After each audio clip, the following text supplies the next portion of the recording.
Hello বন্ধুরা, আমি এখন স্কুল থেকে আয়া পড়ছি। আম্মা খালি কইতেছে এই যে জলদি কাপড়টা বদলাই নাও।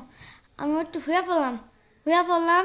তারপরে একটু আমার আব্বা একটা হুন্ডা কিনে দিয়েছে, ওটা নিয়ে শুরু করে নিয়ে বাইরে হইলাম খেলাবার নিয়ে।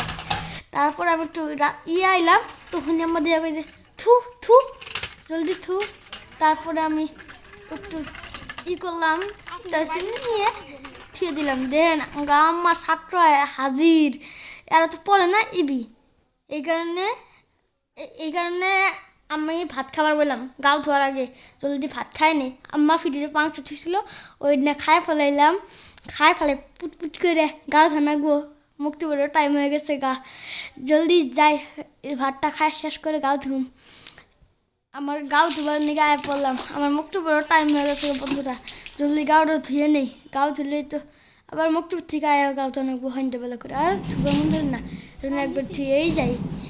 এখন আমি পাঞ্জাবিটা পিনে নিই, তারপরে আমি একটু মুক্তি পেজাম। আমি পাঞ্জাবিটা পিনে নেব, ভাইটি নিয়ে একটু ঘুরি, না খুললে আবার ভাইটি খারাপ পাবো। চলো ভাইটি আমরা ঘুরে আহিকে, চলো আমরা রাস্তায় যাই। এখন আমরা এখন যেতেছি বাহিরে। তারপর ভাইটি একটু ফুল দেই, নাছাড়া আমাকে ভাববো যে এই যে আমি ভালোই পাই না, ওদি আমাকে ভুলে যাবো, একটা ফুলও ছিঁড়া নিল।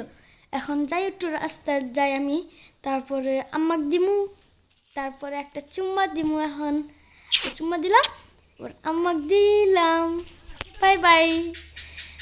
এখন আম্মা বাড়িতে আসে, দেখি আম্মা পুরি ভেজে দিছে।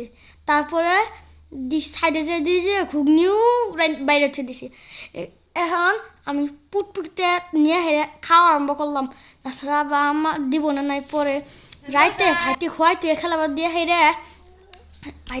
দিয়ে হেরে আমার পরবার বহাইছে। বহাই কয় যে জলদি পড়িস আর ভাইটিক দেখিস, আর কয় যে না পড়লে দেখিস নি আমি কি করি। Hello guys, bye bye, tata, good bye. এখন আমি মনোযোগ দিয়ে পড়ি।